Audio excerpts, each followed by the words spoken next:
There's a tsunami of evictions coming. And the only question I have for cities and municipalities is, are you ready? I'm Tony, and this is Real Estate Investing and Landlord News. All right, so the eviction moratorium from the Center for Disease Control was struck down by the Supreme Court. And as everyone knows, that means that landlords will finally be able to start filing evictions all over the country. And there's going to be what seems like a tsunami of evictions, as all those eviction cases that people have been just sitting on for who knows how long, 19 plus months, they finally are able to start hitting the courts, okay? So it's going to be absolutely insane. And I have an article here, and it kind of goes more into the details of what's going to be happening. But before I get into that article, go ahead, hit that like and subscribe button. Maybe leave a comment down below and let me know if you're going to be filing an eviction against not paying tenant pretty soon, okay? If you are going to be filing that eviction, good luck to you. I hope you win your case. I hope it gets through the courts quickly, and I hope that you're able to get a paying tenant back in your property. So, this article, it comes from baynews9.com, and it says, eviction bans end will allow pandemic lockouts to resume. Phoenix. Tenant advocates and court officials were gearing up Friday for what some fear will be a wave of evictions and others predict will be just a growing trickle after a U.S. Supreme Court action allowing lockouts to resume. The High Court's conservative majority late Thursday blocked the Biden administration from enforcing a temporary ban placed because of the coronavirus pandemic. The action ends protections for about 3.5 million people in the United States who say they faced eviction in the next 2 months, according to the U.S. Census Bureau data from early August. We've got about 3.5 million people across the U.S. who probably are going to be facing eviction in the next couple of months if they don't pay, okay? And that is unfortunate, but it is ultimately what was going to happen no matter when the eviction moratorium ended. Now, I just want to remind people that this thing, it could not last forever. No matter what anyone says, they weren't going to just keep this eviction moratorium forever, okay? There is a process, there is a way things that are going to be going through that they need to happen in a certain way. And the only way that we could get back to normal is if we eventually ended the eviction moratorium. Now, the Supreme Court had to end it because the politicians wanted to keep it going indefinitely, and that just was unlawful, and it was really causing landlords and everyone else to suffer.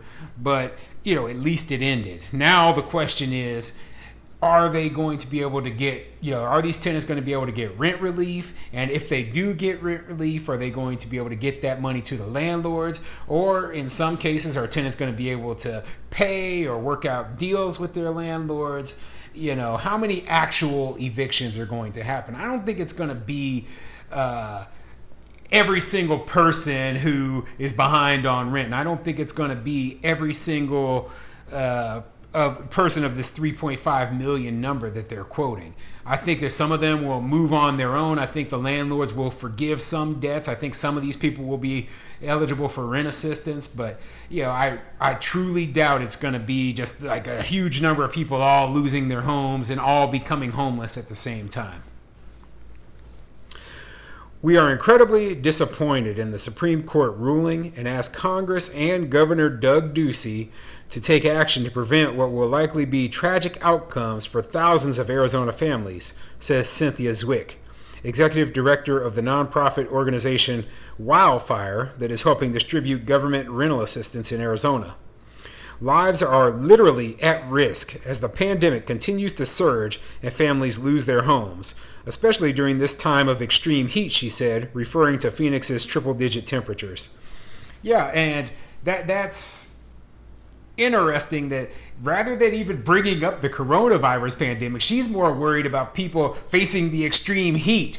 That's telling you that evictions, even to this person here advocating for tenants, she doesn't consider eviction as something that will spread the coronavirus around, okay? That was just a lie that they said so that they could handle their economic and financial impacts of the lockdowns and everything, okay? So don't believe any of those people who are spreading this stuff about, oh, well, the CDC's eviction moratorium was necessary to prevent spread of the coronavirus. That's a bunch of nonsense, okay? There was one study, it wasn't peer reviewed, and it didn't actually have to do with actual showing that people who were, it didn't actually follow anyone who was actually evicted to see if they were more likely to catch the coronavirus or not. That's why you can't just look at one little simple study like that unless you're trying to, get some sort of legislation passed. That's what a lot of these politicians do. They will look at one very non-specific study so that they can get, what they want done. Okay, or they'll look at some statistic and they'll manipulate it so they can get what they want done. And that's what they did in terms of the eviction moratorium, and it ended up costing landlords just billions of dollars all throughout the entire country. Wildfire is encouraging tenants to keep applying for rental aid and work with their landlords to develop plans for making payments until the assistance is available, she said. But some local officials around the U.S. say the court's action is unlikely to set off the flood of evictions some advocates predict. Scott Davis, spokesman for the Maricopa County Justice Courts that handle the bulk of Arizona's evictions, said he does not expect anything dramatic overnight. He said how things play out will depend on how landlords and their attorneys decide to handle cases, and that the courts were prepared for whatever happens. We know that eviction case filings over the last 17 months are down about 50% from pre-pandemic, Davis said. Will filings bounce back to 100% of the norm? Will they exceed the norm to make up for filings which landlords withheld during the pandemic? Some believe there will be a huge flood of case activity. Others believe it will be just a light sprinkle, which builds gradually over time. Again, it's up to the landlords. Yeah, it is up to the landlords, okay? And I'm looking at the example from the state of Tennessee. When the state of Tennessee decided not to follow the more recent CDC eviction moratorium, their courts were flooded with landlords filing eviction cases, okay? There were 4 times as many cases as normal. And that should be a good indicator of what's going to be happening all throughout the country and all these other jurisdictions where finally this eviction moratorium is ended. So yeah, there's going to likely be just a ton of cases, at least at the very beginning, that landlords have been unable to file for the last year and a half, and then they're finally able to get these tenants out of their properties. So yeah, I mean, I honestly don't think it's going to be the trickle that some people think. Davis emphasized no one can be evicted immediately without due process, and the cases could take weeks to be carried out in the courts. The Apartment Association of Southwestern Wisconsin said Friday that landlords rarely evict anyone who is only a few $100s behind on rent. It said the average eviction judgment for unpaid rent in Wisconsin is more than $2,600. Well, the bad news about that is because the eviction moratorium went on so long, that means that tenants are tens of thousands of dollars behind on their rent, okay? I mean, I've gone over stories where there's been tenants $30,000, $40,000 plus behind on rent.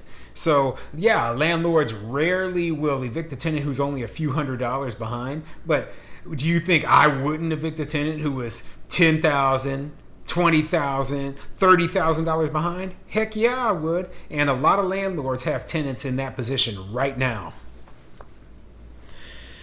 Contrary to dire predictions by tenant advocates, there will not be a tsunami of evictions filings in Wisconsin or in most parts of the country, the Landlord Trade Association said. There will not be 11 million people suddenly made homeless.